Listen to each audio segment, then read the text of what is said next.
Welcome dear rockers, कैसे हो आप सभी। तो आज हम लेकर आ गए हैं 2006 में रिलीज हुई एक बढ़िया feel good movie. Already video बहुत बड़ी है दोस्तों, जल्दी से शुरू करते हैं क्योंकि ऐसी मूवीज मिस नहीं करनी चाहिए। बस ये समझ लीजिए कि ये कहानी एक अमीर दादा की और उसके बिगड़े पोते की कहानी है। तो कहानी की शुरुआत में हैमिल्टन नाम के एक आदमी को दिखाते हैं जिसका क्लोज फ्रेंड और बिजनेस पार्टनर हॉवर्ड गुजर गया है बेचारा। और ये हैमिल्टन की असिस्टेंट जिसका नाम है हेस्टिंग्स, जो हैमिल्टन को दिलासा देती है कि सब ठीक हो जाएगा। हॉवर्ड का फ्यूनरल होता है जिसमें उसके परिवार वाले आए होते हैं, लेकिन जरा भी दुखी नहीं लगते। सिर्फ हैमिल्टन ही अंदर से उदास होता है। ऐसे में वहां पर एक कार आती है जिसमें से लाउड म्यूजिक सुनाई देता है। उसमें से एक आदमी मुंह में सिगरेट लिए ऐसे उतरता है जैसे कि वो फ्यूनरल में नहीं किसी पार्टी में आया हो। और दोस्तों पता है कौन है ये हॉवर्ड का पोता, नाम है जैसन। उसकी माँ उसको डांटती भी है कि यहाँ तुम्हारे दादाजी का फ्यूनरल चल रहा है और तुम इस तरह आए हो यहाँ पर, और वो भी इतना लेट। जैसन पूछता है तो क्या दफना दिया उन्हें, अब मैं चलूं। इससे साफ पता चलता है कि अपने दादाजी से उसको जरा भी प्यार या लगाव नहीं है। फ्यूनरल के बाद हॉवर्ड के बेटे और उनके परिवार वाले ऑफिस में इकट्ठा होते हैं, सिर्फ इसलिए कि यहाँ हॉवर्ड का वसीयतनामा पढ़ा जाएगा। सभी उतावले हो रहे होते हैं कि पिताजी के पास कितना धन होगा और वो किसके लिए कितना छोड़ गए होंगे। अब हैमिल्टन वसीयतनामा पढ़ना शुरू कर देता है। प्रॉपर्टी का अमाउंट सुनकर तो सबके मुंह खुले के खुले रह जाते हैं कि वाह, हमें जन्म जन्मांतर के लिए कभी कुछ करना ही नहीं पड़ेगा, इतना धन कमाया है पापा जी ने। लेकिन वसीयत में ये लिखा होता है कि हॉवर्ड ने अपनी प्रॉपर्टी का ज्यादातर हिस्सा अपने बेटों को नहीं दिया, बल्कि एक ट्रस्ट के नाम कर दिया है, और बचा कुचा कुछ उन्होंने अपने 2 बेटों, एक बेटी और एक बहू के नाम किया हुआ है। असल में उनका एक बेटा बहुत पहले चल बसा था, उसी की वाइफ के लिए उन्होंने प्रॉपर्टी का एक हिस्सा दिया है। अब बड़ा बेटा तो उठकर चला जाता है कि इस अमाउंट का मैंने क्या करना है, किसी भिखारी को भीख में दे दीजिए। बेटी के लिए भी वो 10,000 एकड़ की जमीन छोड़ गए थे, लेकिन बेटी भी उसको ठुकरा कर चली जाती है कि 10,000 एकड़ में मैंने कौन सा हल चलाकर खेती करनी है। अगला बेटा भी इसी तरह गुस्से में निकल जाता है क्योंकि उसे भी कोई तगड़ा अमाउंट नहीं मिला होता है। फिर अपनी बहू को यानी जैसन की माँ को हॉवर्ड ने अपना एस्टेट दिया था। जब तक वो जिंदा है उस एस्टेट के मुनाफे से अपना गुजारा कर सकती है और वहां पर रह भी सकती है, लेकिन फिर भी वो उस प्रॉपर्टी पर अपना हक नहीं जता सकती क्योंकि वो भी ट्रस्ट को ही बिलोंग करेगा। लेकिन ये देखिए दोस्तों, वो गुस्सा नहीं होती बल्कि उसको तसल्ली होती है कि कम से कम ससुर ने मेरे लिए और मेरे बेटे के लिए इतना तो दिया, वो भी चली जाती। अब मेरे लिए तो दादाजी ने कुछ छोड़ा ही नहीं। ये सोचकर जैसन भी वहां से जाने ही लगता है तो हैमिल्टन उसको बुलाता है। अब हैमिल्टन के पास एक बॉक्स और एक सील क्या हुआ कवर होता है। हैमिल्टन जैसन के सामने उसे खोलता है तो उसके अंदर बॉक्स की चाबी होती है। बॉक्स के अंदर होता है एक वीडियो कैसेट जिससे वो प्ले करता है। जब हॉवर्ड ने वसीयत लिखी थी ना, तब उन्होंने रिकॉर्ड किया हुआ था जिसमें उन्होंने जैसन के लिए कुछ खास कहा होता है। जब तक दादाजी जिंदा थे तब तक उन्होंने जैसन के बारे में नहीं सोचा था, लेकिन उन्हें यकीन हो चुका था कि परिवार की धन दौलत को जैसन हवा में उड़ा रहा है। ना उसे लाइफ की समझ है, ना पैसों की अहमियत समझता है वो, और बिना एक भी पैसा कमाए वो लाखों का खर्च कर रहा है। वो कहते हैं कि बेटा, मैंने अपनी प्रॉपर्टी ट्रस्ट के नाम कर दी है, लेकिन सिर्फ तुम्हारे लिए एक बहुत बड़ा गिफ्ट रखा हुआ है, इतना बड़ा कि तुम सोच भी नहीं सकते। वो है द अल्टीमेट गिफ्ट। मैंने तुम्हारे लिए कुछ खास टास्क बताए हैं हैमिल्टन को। अगर तुम उन टास्क को पूरा करोगे और हैमिल्टन तुम्हारे काम से सेटिस्फाइड हो जाएगा, तब जाकर तुम्हें मेरा वो अल्टीमेट गिफ्ट मिलेगा। हैमिल्टन जैसन को हॉस्टन जाने का टिकट देता है और कहता है कि तुम्हारे दादाजी ने तुम्हें जो पहला टास्क दिया है ना, वो यही है। साथ ही एक एडवांस्ड मोबाइल फोन भी देता है, मतलब 2006 में बहुत ही एडवांस्ड फोन था वो कहते हैं कि सुनो, इस फोन के जरिए तुम हमसे वीडियो कॉल पे बात कर पाओगे, हमसे कम्युनिकेट कर पाओगे, ओके, और तुम्हारे दादाजी के वीडियोस और ऑडियोज सब इसी में है। जैसन पूछता है कि आखिर वो टास्क है क्या, मुझे हॉस्टन में करना क्या है। हैमिल्टन कहता है वो तो मैं भी नहीं जानता, तुम बस हॉस्टन जाओ, तुम्हें खुद पता चल जाएगा। जैसन को गुस्सा भी आता है कि मैं बेवकूफ हूँ क्या जो बिना कुछ जाने हॉस्टन चला जाऊंगा। मुझे ना दादाजी का कोई गिफ्ट चाहिए और ना उनका कोई टास्क मैं करूंगा, कहकर जैसन चला जाता है और अपनी गर्लफ्रेंड से मिलता है। वो बहुत ही उतावली होती है कि दादाजी ने तुम्हें कितनी प्रॉपर्टी दी है। जैसन कहता है ठेंगा दिया, पर हाँ, हैमिल्टन ने कहा है कि उन्होंने मेरे लिए कोई अल्टीमेट गिफ्ट रखा हुआ है और मुझे उसको लेने हॉस्टन जाना होगा, पर मैंने तो साफ मना कर दिया। पर अब उसकी गर्लफ्रेंड कहती है हॉस्टन जाने में तुम्हारा जाता ही क्या है, हो सकता है सच में दादाजी ने तुम्हारे लिए हॉस्टन में कोई बड़ी प्रॉपर्टी रखी होगी और उसके बारे में वो अपने बेटा बेटी को बताना नहीं चाहते होंगे, हो सकता है। जैसन को भी अब लालच आ जाता है और अगले ही दिन वो चला जाता है हॉस्टन के लिए। पहले तो बाइक में ओवर स्पीडिंग करने की वजह से पुलिस पीछे पड़ जाती है, लेकिन जैसन बाइक को एयरपोर्ट के आगे छोड़कर हैमिल्टन से वो मोबाइल डिवाइस और टिकट्स लेकर अंदर चला जाता है। फ्लाइट में वो ये तक नहीं देखता कि उसकी सीट कौन सी है, सीधे जाकर बिजनेस क्लास में आराम से बैठ जाता है, क्योंकि बिजनेस क्लास से कम वाले किसी में भी जाने की उसको आदत थी नहीं। और केबिन क्रू उसको उठा देते हैं कि सर, आपकी सीट इकोनॉमी क्लास की है, आपको वहीं बैठना होगा। जैसन तो भड़क जाता है कि मैं कितने बड़े घर का हूँ पता है तुम्हें। वो कहते हैं कि सर, ये आपका घर नहीं, फ्लाइट है, जो टिकट में लिखा है वही हम बता रहे हैं। अब यहाँ जैसन को पता चलता है कि इस पॉइंट के बाद उसकी लाइफ में सहूलियत और लग्जरी के सारे पर काट दिए गए हैं और हैमिल्टन ने जानबूझकर उसके लिए इकोनॉमी क्लास की सीट बुक की है। शायद ये भी दादाजी की शर्त थी। वहाँ की सीट में एक तरफ एक आदमी नींद में बार बार उस पर गिरता है तो दूसरी ओर एक बेबी चिल्लाकर उसके कान पकड़ देती है। पहली बार इस तरह ट्रैवल करके उसे बड़ा गुस्सा आता है और हॉस्टल में लैंड करते ही वो हेस्टिंग्स को कॉल करके खूब चिल्लाता भी है कि मुझे इस तरह टॉर्चर करने का क्या मतलब है। तब एक आदमी पीछे से आता है और हंसकर कहता है कि तुम जैसन हो ना, बिल्कुल अपने दादाजी पे गए हो। मैं तुम्हारे दादाजी का दोस्त हूँ, नाम है गस्टो। गस्टो जैसन को अपनी कार में एक दूर दराज के गांव में लेकर जाता है। रास्ते में वो जैसन को बताता भी है कि तुम्हारे दादाजी यानी कि मेरे दोस्त हॉवर्ड जैसा आदमी ना मैंने अपनी लाइफ में कभी नहीं देखा, इतना मेहनती था वो। बहुत देर सफर करने के बाद आखिर वो गस्टो के घर पहुंच जाते हैं। जैसे जैसन कहता है कि सर आप बस मुझे मेरा वो गिफ्ट दे दीजिए जो दादाजी ने कहा था, मैं वापस चला जाऊंगा। गस्टो तो हंसता है कि बेटा पिक्चर तो अभी शुरू हुई है, इतनी जल्दी क्या है। अब जैसन आसपास देखता है, लगता है यहाँ पे कुछ भी नहीं है सिवाय इस घर के, ना कोई दुकान, ना मॉल, ना कोई पब। ये तो जंगल में ले आया मुझे। गस्टो कहता है कि बेटा कल सुबह 5 बजे उठ जाना वरना ब्रेकफास्ट खत्म हो जाएगा। लेकिन जैसन को तो 10 बजे से पहले उठने की आदत ही नहीं है। खैर रात भी होती है। अब वहाँ तो बड़े घर में एसी रूम में सोने वाला जैसन, यहाँ नींद थोड़ी आने वाली है उसको। वो अपनी गर्लफ्रेंड से बात करने की सोचता है लेकिन यहाँ फोन पे सिग्नल भी नहीं होता। यार ये किस नरक में डाल दिया इन्होंने मुझे, ये सोचकर वो परेशान हो जाता है। खैर सुबह हो जाती है। गस्टो आकर उसको जगाता है और कहता है कि बेटा तुम 5 बजे नहीं उठे तो ब्रेकफास्ट खत्म हो चुका है। खैर मैं तुम्हें तुम्हारा काम समझाता हूँ, जरा उठ जाओ। लेकिन जैसन उठने का नाम ही नहीं लेता तो गस्टो एक इलेक्ट्रिक रॉड से उसको शॉक लगा देता है। तब जाकर वो उठता है। अब किचन में ब्रेकफास्ट के ब्रेड का एक टुकड़ा पड़ा होता है जो वो फेंकने जाते हैं। जैसन तो भूख के मारे उसे उठाकर मुंह में डाल देता है। फिर गस्टो उसे कार में घर से बहुत दूर लेकर जाता है। एक बड़ी जमीन के आगे गस्टो कार रोकता है। वहाँ वो कोई गड्ढा खोदकर खंबा लगा रहा होता है। जैसन भी बड़े आराम से कार पे पीठ लगाकर ये तमाशा देख ही रहा होता है। लेकिन फिर गस्टो कहता है कि बेटा एक खंबा तो मैंने गाड़ दिया, अब इसी तरह इस पूरी जमीन पर खंभों की कतार लगानी होगी तुम्हें और उसमें फेंस भी लगाना है। सुनकर तो जैसन चौंक जाता है कि क्या मैं अकेला और वो भी इतनी बड़ी जमीन पर फेंस कैसे लगाऊंगा। गस्टो कहता है कोई बड़ी बात नहीं है, गहरे गड्ढे खोदो, अच्छे से खंबे गाड़ो, एकदम टाइट फेंस लगाओ। अब जिस आदमी ने आज तक इधर की चीज उठाकर उधर ना रखी हो वो इतनी मेहनत का काम कैसे करेगा, सोचिए जरा। वो तो सुबह से शाम तक उन खंभों पर लेटकर सो ही जाता है, फिर घर आकर फोन सिग्नल ढूंढने में लग जाता है। गस्टो सोच में पड़ जाता है कि इस टेढ़े लड़के को मैं सीधा कैसे करूं। 3 दिन बीत जाते हैं और रोज वो जैसन को जमीन पे लेकर जाता है लेकिन जैसन एक भी काम नहीं करता। बड़ी मुश्किल से अगले दिन उसको सिग्नल मिल जाता है और वो सीधे करता है बात अपनी गर्लफ्रेंड से। वो पूछती है कि वैसे तुम्हें गिफ्ट में मिला क्या हाउस्टन में। जैसन कहता है कि मुझे यहाँ एक बहुत बड़ी जगह दी गई है, शायद यही मेरा गिफ्ट था। पूछती है बड़ी जगह मतलब कोई मॉल है क्या। जैसन ये कहकर कॉल काट देता है कि मैं लौट कर सब बताऊंगा, अभी बहुत बिजी हूँ प्लीज। जैसन समझ आता है कि अगर यहाँ से निकलना है तो गस्टो जैसा कहेगा वैसा ही करना पड़ेगा। अगले दिन वो 5 बजे से पहले उठ जाता है और ब्रेकफास्ट करके उस जमीन पे पहुंच भी जाता है। पहली बार वो मेहनत का कोई काम करने वाला है। खंबे गाड़ कर जैसे तैसे फेंस लगा देता है लेकिन एकदम ढीला ढाला। गस्टो अब उसको टेस्ट करने के लिए खंबे पे रस्सी बांधकर कार से उसे खींचता है तो सारे के सारे खंबे नीचे चले जाते हैं। गस्टो कहता है कि बेटा इस तरह से फैंस नहीं बनता, तुम्हें इसे और स्ट्रॉन्ग बनाना होगा। अब जैसन थोड़ी और लगन से उस फैंस को बनाना शुरू कर देता है। लगभग 1 महीना मेहनत करके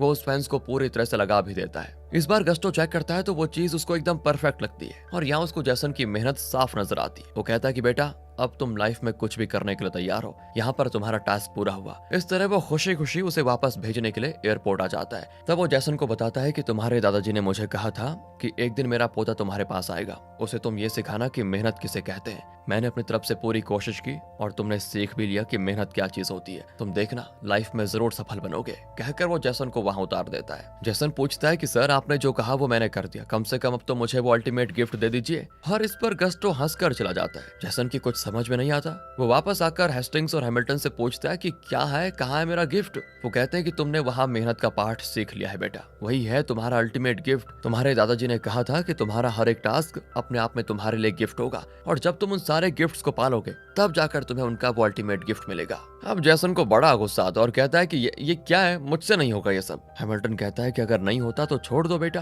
कोई दिक्कत नहीं है। जैसन भी जरा शांत होता है और कहता है कि मैं करूंगा ना सर, लेकिन सारे टास्क करने के बाद मुझे एक बड़ा अमाउंट मिलेगा, है ना। इस तरह वो पैसों के लालच में पूछ रहा होता है तो हैमिल्टन कहता है कि बेटा तुम्हारे दादाजी ने जरूर तुम्हारे लिए कुछ बड़ा ही सोच के रखा होगा। अगर तुम अब आखिर तक कोशिश करना ही चाहते हो तो मैं तुम्हें अगला टास्क देने को तैयार हूँ, वरना यही बात खत्म। जैसन भी कहता है कि ठीक है सर मैं करूंगा। फिर वो अपनी लग्जरी कार लेकर अपने अपार्टमेंट में आ जाता है। नीचे कार को पार्क करके वो अपने फ्लैट में जाता है तो वो एकदम खाली होता है। वो चौंक भी जाता है कि क्या हो गया। नीचे आता है तो उसकी लग्जरी कार भी गायब। फिर पता चलता है कि ये भी दादाजी का एक प्लान था जिसे हैमिल्टन एग्जीक्यूट कर रहा है। अब जैसन को अगला टास्क दिया जाता है। जैसन को एक अच्छे और विश्वसनीय दोस्त को ढूंढना है, बस इतनी सी बात है। वो कहता है कि ओके, कल ही ढूंढ लूंगा, कोई बड़ी बात नहीं है। कहकर जैसन चला जाता है और एक बड़े रेस्टोरेंट में अपनी गर्लफ्रेंड से मिलता है। वो फिर पूछती है कि आखिर तुम्हारे दादाजी ने तुम्हारे लिए क्या छोड़ा है। जैसन कहता है कि वो मैं तुम्हें बाद में बताऊंगा, फिलहाल तो मेरे पास रहने को घर नहीं है। वो चौंक जाती है कि तुम्हारा फ्लैट का क्या हो गया। कहता है कि उसका रिनोवेशन चल रहा है ना, क्या कुछ दिनों के लिए मैं तुम्हारे घर रह लूं। इतने में उसका बिल आ जाता है तो जैसन वेटर को अपना क्रेडिट कार्ड देता है, लेकिन कार्ड हो जाता है डिक्लाइन। फिर जैसन दूसरा कार्ड देता है तो वो उसको लेकर जाते हैं। इसी बीच जैसन बताता है कि मेरे दादाजी ने मुझसे मेरा फ्लैट भी छीन लिया और मेरी कार भी, अब मेरे पास कुछ नहीं है। और तब वो दूसरा कार्ड भी डिक्लाइन हो जाता है और वो उसको लौटा देते हैं। जैसन की गर्लफ्रेंड समझ जाती है कि इसका तो सब कुछ जब्त हो चुका है, अब इसके साथ रहने से कोई फायदा नहीं। ये सोचकर वो जैसन से गुस्सा होकर चली जाती है। बेचारे के पास बिल तक के पैसे नहीं होते। फिर वो पैसों के लिए अपने दोस्तों को कॉल करता है, लेकिन एक भी दोस्त उसका बिल भरने को तैयार नहीं होता। हालांकि पहले तो जैसन ने उनके लिए कॉस्टली गिफ्ट्स, शराब, हर चीज खरीद कर दी थी, वो भी अपने दादाजी के पैसों पर। अब वो रियलाइज करता है कि जो जरूरत पड़ने पर काम आए वही सच्चे दोस्त होते हैं, बाकी तो सब पैसों की मोह माया है। फिर वो अपनी माँ से पैसे मांगने जाता है, लेकिन लगता है हैमिल्टन ने उनको भी जैसन को पैसे देने से मना कर दिया। हालांकि वो ना तो इन टास्क के बारे में जानती है और ना ही किसी अल्टीमेट गिफ्ट के बारे में। जब माँ ही मदद नहीं करती तो वो टूट जाता है और अब तो उसका फ्लैट भी नहीं रहा। वो किसी और के गार्डन में जाकर सो जाता है। सुबह वो लोग जैसन को वहां से भगा भी देते हैं कि निकल। फिर वो एक पार्क में जाकर एक बेंच पर सोने वाला होता है, लेकिन तब एक भिखारी आकर उससे झगड़ा करने लगता है कि ये मेरी बेंच है। जैसन कहता है कि इस पार्क में ढेरों बेंच है, तुम्हें यही चाहिए क्या। वो कहता है कि हाँ, यही मेरा लकी बेंच है, तो चलो फिर टॉस करते हैं, इधर तुम्हें सोना है या मुझे, क्लियर हो जाएगा। लेकिन टॉस करने के लिए उसके पास एक सिक्का भी तो होना चाहिए, वो भी नहीं होता। तब एक छोटी लड़की आती है और कहती है कि मेरे पास सिक्का है, ये लो टॉस कर लो। लेकिन भिखारी सिक्का लेकर भाग जाता है। वो जैसन से कहती है उसको पकड़ो अंकल, मेरा सिक्का लेकर चला गया वो। जैसन भी कहता है कि उसको जाने दो, कम से कम मुझे बेंच तो मिला। कहकर वो एकदम आलसी आदमी की तरह वहां लेट जाता है। इन्हें बात करते हुए देखकर उस लड़की की माँ आ जाती है और कहती है माफ कर दीजिए, मेरी बेटी हर किसी से बात करने लगती है, जरूर आपको तंग कर रही होगी। जैसन कहता है नहीं नहीं, ऐसी कोई बात नहीं है। तब वो अपनी बेटी को लेकर वहां से निकल जाती है और जैसन को एक आइडिया आता है कि क्यों ना मैं इस छोटी लड़की को लेकर जाऊं, इसको अपना सच्चा दोस्त बनाऊं, तब तो ये टास्क भी पूरा हो जाएगा। वो उसकी माँ से पूछता है क्या आज एक दिन के लिए आप अपनी बेटी को मेरी दोस्त बनाकर मेरे साथ भेजेंगी। तो वो पहले तो चौंक जाती है कि इस तरह किसी अजनबी के साथ अपनी बेटी को क्यों भेजेगी। वो इनकार करके चली जाती है। ऑफ कोर्स यार, मना करना ही था उसने। कुछ हफ्ते बीतते हैं और इन दिनों में जैसन के पास ना तो घर होता है ना पैसा। वो किसी के गार्डन में सोता है तो कभी किसी के पार्क में। कुत्ता भी उसको चेस करता है। खाना नहीं मिलता तो वो सड़कों पर भटकता रहता है। पर हाँ, इस बीच उसकी गर्लफ्रेंड अपने नए बॉयफ्रेंड के साथ किसी रेस्टोरेंट में बैठी होती है। देखकर जैसन को समझ आ जाता है कि आज तक उसकी लाइफ में एक भी सच्चा दोस्त नहीं था, सब बस उसके पैसों से मतलब रखते थे। और दादाजी के इस प्लान में उसको ये भी सीख मिल जाती है कि सच्चे दोस्त मिलना बड़ा मुश्किल होता है।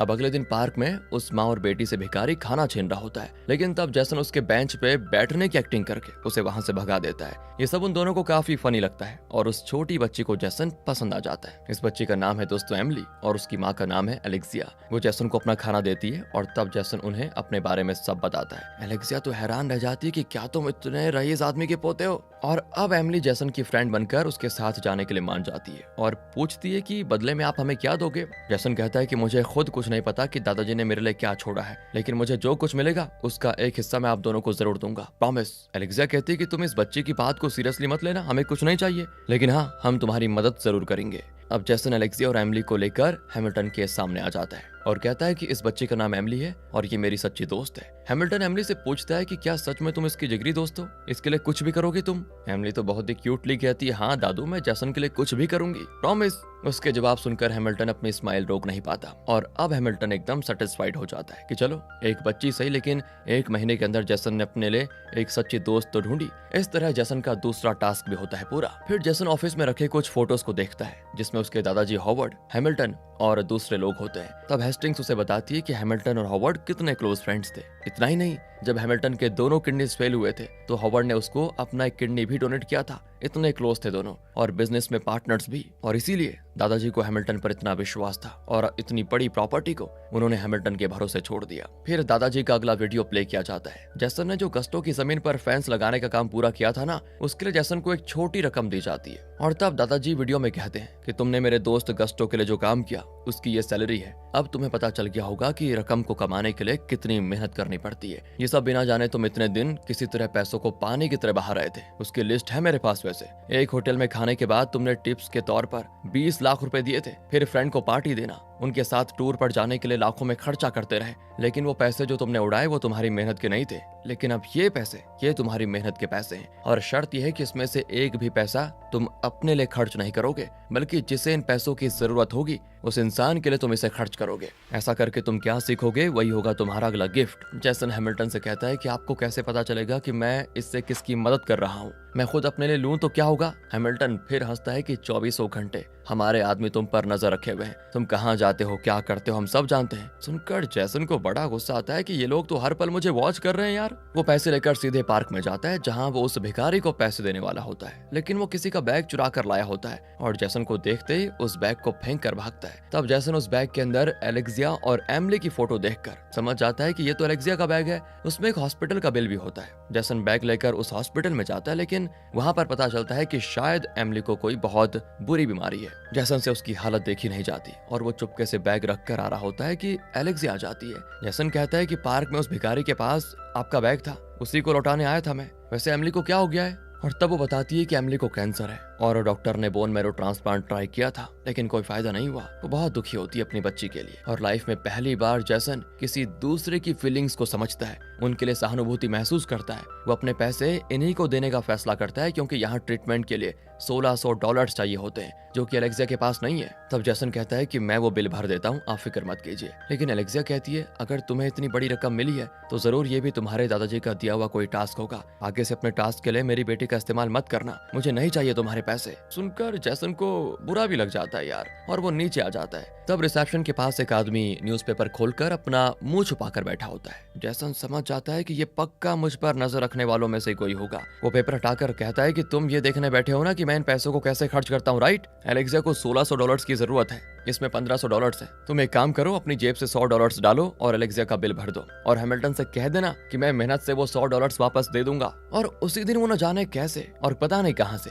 $100 कमाकर हैमिल्टन के आगे डाल देता है, और वो भी चिल्लर में। अब हैमिल्टन को समझ में नहीं आता कि जैसन ने काम करके ये पैसे कमाए हैं या उसने भीख मांगी है। खैर, पैसों की अहमियत क्या होती है, कम से कम ये तो जैसन समझ ही गया था, इसलिए हैमिल्टन उन पैसों को एक्सेप्ट कर लेता है। और तो और, जैसा इन्होंने कहा था, जैसन ने वाकई में उन पैसों को अपने लिए नहीं बल्कि किसी जरूरतमंद के लिए खर्च किए थे। तो अब हैमिल्टन उसको अगला टास्क दिखाता है। वीडियो में दादाजी कहते हैं कि एक पूरा दिन तुम अपने परिवार के साथ बिताओ तो तुम्हें फैमिली की अहमियत समझ में आएगी बेटा। अब जैसन ये करना तो नहीं चाहता, लेकिन उसे करना पड़ता है। जैसन एमिली को देखने हॉस्पिटल जाता है तो पता चलता है कि वो चर्च में है। वो वहीं जाता है जहाँ वो प्रे कर रही होती है और रोती भी है, क्योंकि वो जानती है कि वो बहुत ही जल्दी मरने वाली है। उसे फिक्र होती है कि मेरे मरने के बाद मेरी माँ को कौन ख्याल रखेगा। तब वो जैसन से पूछती है कि क्या मेरे बाद आप मेरी माँ का ख्याल रखेंगे, और जैसन से उसका दुख देखा नहीं जाता। वो उसे दिलासा देता है कि सब ठीक हो जाएगा बेटा। हॉस्पिटल में डॉक्टर कहते हैं कि एक बार बोन मैरो ट्रांसप्लांट कर दिया गया था, लेकिन उससे फायदा नहीं हुआ। कीमोथेरेपी भी काम नहीं कर रही है। आप प्लीज किसी भी अंजाम के लिए तैयार रहिए, कभी भी कुछ भी हो सकता है। ये सुनकर एलेक्सिया तो टूटकर रोने लग जाती है कि ऐसा कैसे कह रहे हैं यार डॉक्टर। जैसन भी उसका दर्द समझ पाता है और उसे शांत करने लगता है। तब एलेक्सिया बताती है कि उसका पति उसे छोड़कर चला गया था और वो सिंगल पेरेंट होकर अपनी बच्ची को पाल रही थी। जैसन थोड़ा थोड़ा करके बात को बदलकर उसे हंसाता भी है, जिससे कि उसका दिल जरा हल्का हो जाए। फिर थैंक्सगिविंग के लिए वो अपनी पूरी फैमिली को बुलाता है। वो एलेक्सिया को भी शामिल होने को कहता है, लेकिन वो तो अपनी बेटी के पास रहना चाहती है ना इस मोमेंट में। पर एमिली कहती है कि प्लीज माँ, मेरे लिए एक बार आप जैसन के साथ थैंक्सगिविंग सेलिब्रेट कर लीजिए ना। और तब जाकर एलेक्सिया जैसन के साथ जाती है। वहाँ पूरा परिवार साथ होता है तो लगता है उन्हें बड़ा मजा आ रहा होगा, लेकिन नहीं, वहाँ पे भी सब अपने बिजनेस की बातें कर रहे होते हैं और एक दूसरे की कमियां बताकर ताने मारते हैं। एलेक्सिया तो हैरान होती है कि ये कैसी फैमिली है। अब वो लोग जैसन से पूछते हैं कि कहीं पापा ने तुम्हें कोई सीक्रेट प्रॉपर्टी तो नहीं दी है जिस वजह से तुम इस तरह सेलिब्रेट कर रहे हो। जैसन कहता है कि नहीं नहीं, ऐसा नहीं है, मैं बस अपने परिवार के साथ खुश रहना चाहता हूँ। इस पर सभी हंस पड़ते हैं और इसी बीच जैसन का वो डिवाइस नीचे गिर जाता है और जैसन का कजन उसमें एक वीडियो को प्ले कर देता है। उसमें दादाजी जैसन को मिलने वाले अल्टीमेट गिफ्ट के बारे में बात कर रहे होते हैं। जैसन उसे वापस लेने की कोशिश करता है, लेकिन तब तक सबने सब बातें सुन ली थी। जैसन का ताऊ पूछता है कि बेटा, ये पापा किस अल्टीमेट गिफ्ट के बारे में बात कर रहे हैं? जैसन कहता है कि देखिए, वो मेरे और दादाजी के बीच का मामला है, आप इसमें दखल मत दीजिए। और तब सबसे बड़ा ताऊ कहता है कि वो पहले हमारे पापा बने, फिर जाकर तुम्हारे दादाजी बने, समझे? उनकी प्रॉपर्टी तो हम ही को मिलनी चाहिए, हम कोर्ट में जाएंगे। जैसन तो गुस्से में एलेक्सिया को लेकर वहां से आ जाता है। एलेक्सिया पूछती है कि तुम्हारे पापा को क्या हुआ था। तब जैसन बताता है कि मेरे पापा मर चुके हैं और उसके जिम्मेदार मेरे दादाजी ही थे। मुझे उनसे कोई लेना देना नहीं है, लेकिन वो मुझे जो अल्टीमेट गिफ्ट देना चाहते हैं वो मुझे चाहिए, इसीलिए मैं उनके बताए हुए टास्क पूरा कर रहा हूँ। ये सुनकर एलेक्सिया दुखी हो जाती क्योंकि उसे लगता था कि जैसन एक भला आदमी है, लेकिन अब उसे पता चला कि वो भी दादाजी की बेटों की तरह उनके पैसों के पीछे पड़ा हुआ है और लालची आदमी है। ये रियलाइज करने के बाद उसका चेहरा तो एकदम से उतर आता है और कहती है कि उस दिन तुमने जो हॉस्पिटल का बिल भरा था उसे मैं जल्द ही लौटा दूंगी तुम्हें, कहकर वो चली जाती है। जैसन तो उसको रोक भी नहीं पाता, और क्योंकि जैसन ने अपने परिवार के साथ एक दिन बिताया था तो उसका ये टास्क पूरा हुआ। अगले टास्क के तौर पर हैमिल्टन जैसन को दादाजी का लिखा हुआ एक लेटर देता है, जिसमें उन्होंने लिखा था कि जैसन को उस जगह जाना है जहां उसके पापा की मौत हुई थी। आज तक जैसन समझ रहा था कि उसके पापा की मौत की वजह दादाजी थे, लेकिन दादाजी चाहते थे कि वो खुद जाकर ये जाने कि उसके पापा की मौत का असली कारण क्या था। जैसन वहां नहीं जाना चाहता, लेकिन हैमिल्टन उसे कन्विंस करता है और तब वो साउथ अमेरिका के इक्वाडोर नाम के देश जाता है जहां पे उसके पापा की मृत्यु हुई थी। लेकिन जाने से पहले वो एमिली और एलेक्सिया को देखने हॉस्पिटल भी आता है, क्योंकि एलेक्सिया गुस्से में चली गई थी ना उस समय, इसीलिए जैसन को उसे फेस करने की हिम्मत तो नहीं होती वैसे, लेकिन फिर एमिली उससे बात करने आती है। तब जैसन बताता है कि मैं साउथ अमेरिका जा रहा हूँ, लौटने में कुछ दिन लग जाएंगे, इसीलिए तुम्हें और एलेक्सिया को देखने आया था। एमिली कहती ठीक है, जाना है तो जाइए, लेकिन क्रिसमस से पहले जरूर लौट आइएगा। जैसन भी कहता है ठीक है और वो निकल जाता है। फिर वो इक्वाडोर पहुंच जाता है जहां उसका अच्छा स्वागत होता है। वहां दादाजी के नाम से एक लाइब्रेरी भी होती है। तो वहां की इंचार्ज जैसन को बताती है कि तुम्हारे दादाजी और पापा यहाँ कैसे आए और क्यों आए। दरअसल दोनों इस जगह ऑयल बिजनेस के सिलसिले में आए थे और उस दौरान वो इस गांव में ठहरे थे, लेकिन तब दादाजी ने यहाँ के लोगों के लिए काफी फैसिलिटीज बना कर दी, यहाँ तक कि उनके लिए एक लाइब्रेरी भी बनाई। इसी वजह से यहाँ के लोग जैसन के दादाजी को बहुत इज्जत देते थे। जब जैसन छोटा था ना, तो उसने दादाजी को और पापा को एक लेटर लिखा था। उस समय दोनों इक्वाडोर में थे। उसके पास दोस्तों वो लेटर भी होता है जिसे वो देती है जैसन को। तो उस रात जैसन उस लेटर को पढ़ता है। पापा के मरने के एक दिन पहले ही जैसन ने ये लेटर लिखा था। जैसन को उन दिनों की याद आ जाती है देखकर, जब जैसन को दादाजी से बहुत प्यार था, लेकिन पापा के मरने के बाद से वो दादाजी से नफरत करने लगा था। उस गांव के लोग जैसन को भी उतनी ही इज्जत देते हैं जितनी उसके दादाजी को देते थे। जैसन वहाँ कुछ दिन रहता है और उस लाइब्रेरी के लिए कई नई बुक्स भी खरीद कर देता है। उस गाँव में एक गाइड होता है जो जैसन की पापा की मौत के दिन उनके साथ था। वो कहता है कि तुम तो बिल्कुल अपने पापा पे गए हो। जैसन कहता है कि आप मुझे प्लीज उस जगह ले जाएंगे जहाँ पर पापा की मौत हुई थी। गाइड कहता है कि हम वहाँ नहीं जा सकते क्योंकि वो एरिया टेररिस्ट से घिरा पड़ा हुआ है, अगर हम वहाँ गए तो वापस नहीं आ सकेंगे। लेकिन अगले दिन जैसन बिना बताए एक जीप में उस जगह के लिए निकलता है, पर गाइड जानता था कि जैसन ऐसा करेगा। वो भी उस जीप में छुपा होता है और जैसन के साथ साथ जाता है। बहुत दूर सफर करके एक पहाड़ की चोटी पर पहुंच जाता है। वहाँ क्रैश हुई हालत में एक प्लेन होता है जिसके आसपास पेड़ पौधे उगे होते हैं। गाइड बताता है कि जब तुम्हारे पापा और दादाजी यहाँ पर तेल के बिजनेस के लिए आए थे तो तुम्हारे पापा ने यूं ही मस्ती के लिए एक प्राइवेट जेट को चलाया। हालांकि उन्हें ठीक से फ्लाइंग नहीं आती थी, इसी वजह से प्लेन की दुर्घटना हुई और तुम्हारे पापा क्रैश में मर गए। अब दादाजी नहीं चाहते थे कि जैसन को ये बात पता चली कि उसके पापा की गलती की वजह से उनका एक्सीडेंट हुआ, इसीलिए उन्होंने फिर अपने परिवार को ये बताया था कि इक्वाडोर में कोई प्लेग फैल गया था और यहाँ मेडिकल सप्लाईज देने के लिए दादाजी ने जैसन के पापा को भेजा और तब ये एक्सीडेंट हुआ और जैसन के पापा मर गए। इन्हीं बातों को जैसन भी सच मान रहा था आज तक, और इसी वजह से उसको दादाजी से नफरत थी, गुस्सा था कि अगर दादाजी पापा को वहाँ नहीं भेजते तो पापा जिंदा होते। उन्होंने इस गाइड को भी बताया था कि मेरी मौत के बाद मेरा पोता यहाँ पर आएगा, तभी उसको सच का पता चलना चाहिए। गाइड ये बातें बताता है तो जैसन रियलाइज कर लेता है कि इतने दिन वो अपने दादाजी को कितना गलत समझ रहा था। उसके पापा की मौत का कारण दादाजी नहीं, बिल्कुल खुद उसके पापा थे, उनकी गैर जिम्मेदारी थी। ये जानकर जैसन बहुत ही परेशान हो जाता है। इतने में टेररिस्ट इनको घेर लेते हैं और गन पॉइंट पर इन्हें अपने कब्जे में ले लेते हैं। वो इन्हें अपनी जगह पे लेके जाते हैं और छोटे से कमरों में दोनों को बंद कर देते हैं। 3 दिन बीत जाते हैं, लेकिन वो इन्हें नहीं छोड़ते और कमरे के अंदर ही खाना पानी सब दिया जाता है। लगभग 1 हफ्ते के बाद हैमिल्टन और हेस्टिंग्स को खबर मिलती है और वो एलेक्सिया को दिलासा देते हैं कि हम जैसन को बचाने की पूरी कोशिश करेंगे। इस तरह 1 महीना बीत जाता है। जैसन का हुलिया एकदम बदल चुका था, वो कमजोर पड़ चुका था। 1 महीने इस छोटे से कमरे में पड़ा पड़ा वो पागल हो गया था। हर वक्त बड़बड़ाता रहता है। इतना दर्द, इतना दुख उसने कभी एक्सपीरियंस नहीं किए थे। उसे लगता है कि शायद मैं यहीं पड़ा पड़ा मर जाऊंगा। अचानक एक दिन वो टेररिस्ट इन्हें बाहर लेकर आते हैं। जैसन की तरह यहाँ और भी कुछ लोगों को बंदी बनाकर रखा गया था। सबको बाहर लाकर वो आसमान की ओर शूट करते हैं। सब डर जाते हैं कि कहीं ये हमें जान से मारने वाले तो नहीं, लेकिन वो कहते हैं कि हैप्पी क्रिसमस, आज जी भर के सेलिब्रेट कर लो क्योंकि कल तुम सबकी मौत आनी है। वो सभी को शराब भी पिलाते हैं और फिर उन्हें बंद कर देते हैं। लेकिन जैसन देखता है कि उसके कमरे का लॉक ठीक नहीं लगाया गया। कुछ देर के बाद जैसन धीरे से दरवाजा खोलता है तो देखता है टेररिस्ट्स भी क्रिसमस सेलिब्रेशन में खूब पीकर फ्लैट हो चुके थे। नशे में कोई उठ नहीं पाता। पहले तो जैसन खुद बच निकलता है, लेकिन वो वापस आता है क्योंकि वो गाइड को भी बचाना चाहता था। उसे एक पेड़ पर बांध कर रखा होता है। जैसन पहले उसको खोलता है और फिर दोनों वहां से बचकर निकलते हैं। अब जैसन अपनी मौत को बहुत करीब से देख चुका होता है क्योंकि वो मौत से बचकर आया था। फिर वो वापस यूएस आ जाता है, लेकिन इक्वाडोर में जो हुआ वो उसके लिए एक लाइफ टाइम एक्सपीरियंस साबित होता है। उस दौरान जैसन ने बहुत कुछ सीखा भी होता है। एयरपोर्ट में जैसन को देखने के बाद ही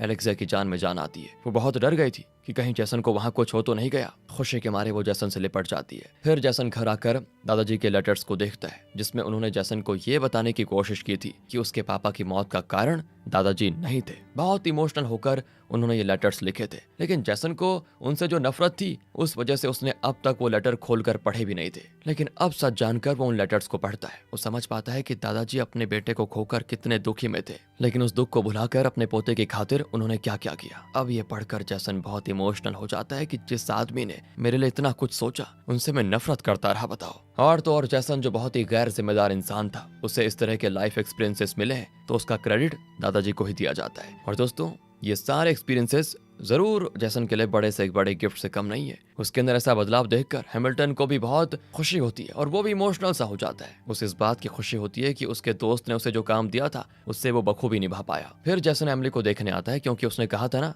क्रिसमस से पहले आ जाना, लेकिन जैसन तो क्रिसमस के अगले दिन ही पहुंच पाया। वो डांटती कि मैंने क्या कहा था आपसे, क्रिसमस से पहले आने को कहा था ना, अब क्यों आए आप। तो जैसन उसको कोई टॉय देकर शांत करने की कोशिश करता है, लेकिन वो कहती कि मुझे टॉय नहीं चाहिए, मुझे हॉर्स राइडिंग करने का मन कर रहा है। वो बड़े चाव से पूछती है तो जैसन तुरंत हैमिल्टन को कॉल करके पूछता है कि दादाजी का प्राइवेट जेट है क्या, मुझे रेंट पे दे दीजिए, मैं गस्टो के गांव जाना चाहता हूँ। अगले सीन में वो एमिली और अलेक्सिया को लेकर जेट में गस्टो के घर आ जाता है। लगता है वहाँ क्रिसमस सेलिब्रेशन अभी तक चल रहा है। पहले तो गस्टो ने क्रिसमस विश करता है। एमिली तो बड़ी खुश होती है, लेकिन अलेक्सिया दुखी लगती है क्योंकि वो नहीं जानती कि अगले क्रिसमस तक एमिली रहेगी भी या नहीं। अगले दिन वो हॉर्स राइडिंग करने जाते हैं। एमिली बहुत इंजॉय करती है और एमिली के सामने ही जैसन और अलेक्सिया एक दूसरे को प्रपोज भी कर देते हैं और किस भी करते हैं। एमिली को फिक्र थी कि उसके बाद उसकी माँ अकेली पड़ जाएगी, उसका कौन ख्याल रखेगा, लेकिन अब उसको तसल्ली होती है कि चलो ठीक है, मेरे जाने के बाद मेरी माँ का साथ देने के लिए कोई तो है। इस वजह से वो बड़ी खुश होती है। एक ही दिन में एमिली की सारी ख्वाहिशें पूरी हुई हैं और वो भी जैसन की वजह से बहुत खुश और इमोशनल होकर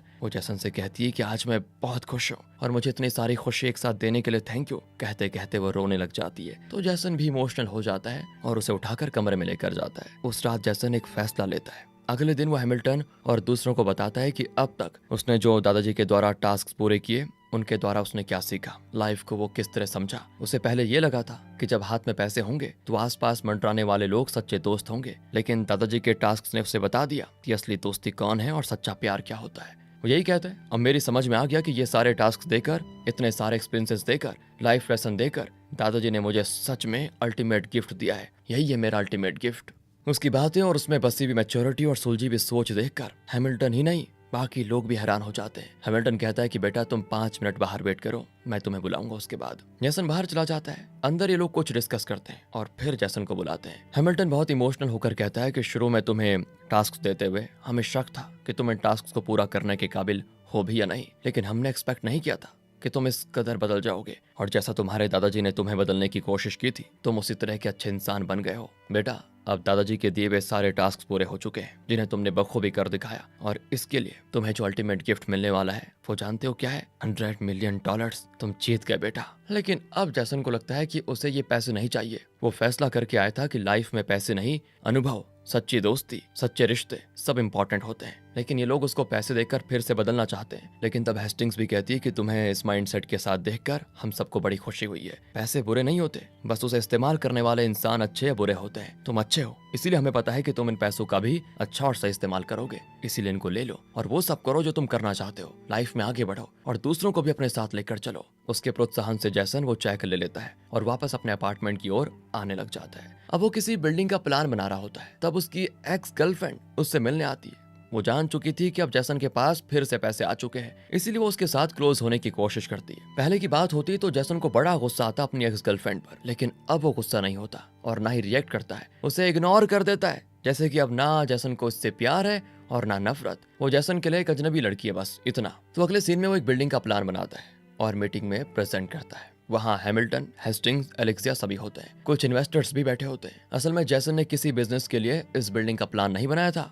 बल्कि ये एक एमिली होम नाम से एक हॉस्पिटल होगा जिसमें एमिली जैसी बच्चों का ट्रीटमेंट होगा, वो भी फ्री में। इस प्रोजेक्ट का कॉस्ट होगा $350 मिलियन और वो कहता है कि मैं 100 मिलियन इन्वेस्ट करूंगा, बाकी के 250 मिलियन के लिए मुझे इन्वेस्टर्स चाहिए। सुनकर तो हैमिल्टन जरा चौंक जाता है, क्योंकि उसने जैसन को अपने बिजनेस के लिए 100 मिलियन दिए थे, लेकिन वो उसका एक भी पैसा अपने लिए खर्च नहीं करने वाला, बल्कि बच्चों के लिए फ्री हॉस्पिटल बनाने जा रहा है। जैसन के बारे में सुनकर बहुत प्राउड फील करता है वो, क्योंकि दादाजी ने जैसन के लिए जो कुछ सोचा था, जैसन तो उससे कई ज्यादा अच्छे दिल वाला इंसान निकल गया। तब वो जैसन से कहता है कि मैं तुम्हारे दादाजी के ट्रस्ट से भी इस हॉस्पिटल में इन्वेस्ट करूंगा। और तब एलेक्सिया को एक कॉल आता है, जिसके बाद वो टेंशन में बाहर जाती है। जैसन भी उसके पीछे जाता है और तब पता चलता है कि एमिली चल बसी। दोनों टूट जाते हैं बेचारे। कुछ महीने के बाद दिखाते हैं कि एमिली होम हॉस्पिटल की नींव का पत्थर रखा जाता है। हैमिल्टन जैसन से कहता है कि अगर तुम्हारे दादाजी जिंदा होते तो तुम में ऐसा बदलाव देखकर बहुत खुश होते, बहुत ही प्राउड फील करते। पर मैं तुम्हें एक इम्पोर्टेंट चीज दिखाना चाहता हूँ, जब वक्त मिले तो मेरे ऑफिस आ जाना,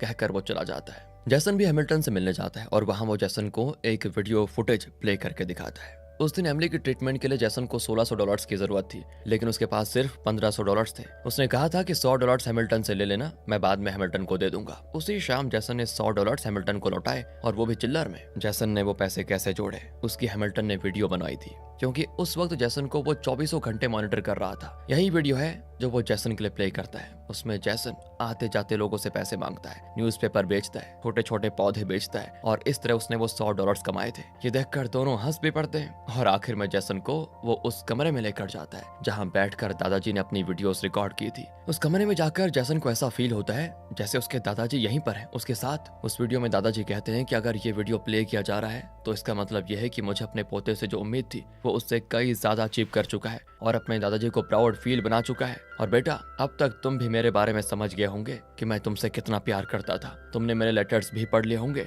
और समझ गए होंगे कि तुम्हारे पापा की मौत का कारण मैं नहीं हूँ। मैंने तुम्हें जो 100 मिलियन दिए थे उसे तुमने अपने लिए खर्च ना करके दूसरों की भलाई के लिए खर्च किए होंगे, इसलिए तुम ये आखिरी वीडियो देख पा रहे हो। और मुझे यकीन हो गया है कि मैं लोगों की भलाई के लिए जो अच्छे काम कर रहा था, अब मेरी जगह पे मेरा पोता करेगा। And I am proud of you my dear son Jason. Good bye बेटा। इस तरह बहुत ही इमोशनल एंड होता है दादाजी की आखिरी वीडियो का। जैसन इमोशनल होकर रो भी देता है, और तब हैमिल्टन कहता है कि बेटा, ये अंत नहीं है, कहकर वो बॉक्स में से एक और वसीयत निकाल कर पढ़ता है। उसके अनुसार दादाजी की कंपनी के तहत लगभग 2000 करोड़ की प्रॉपर्टी है, जिसे उन्होंने जैसन के नाम कर लिया था, और अब हैमिल्टन ने उस पूरी प्रॉपर्टी की जिम्मेदारी जैसन को दे दी है। जैसन तो एकदम हिल जाता है। सो मिस्टर जैसन, अब तुम ही हो इस कंपनी और अपने दादाजी की इस पूरी प्रॉपर्टी के ओनर और इस कंपनी के डायरेक्टर। इस दिन के इंतजार में इतने साल इस जिम्मेदारी को निभाता रहा मैं, और अब मैं खुश हूँ कि ये कंपनी और इससे जुड़े हुए ट्रस्ट तुम जैसे काबिल और अच्छे इंसान के हाथ में जा रहे हैं। तब हेस्टिंग्स हैमिल्टन से पूछती है कि आगे का क्या प्लान है।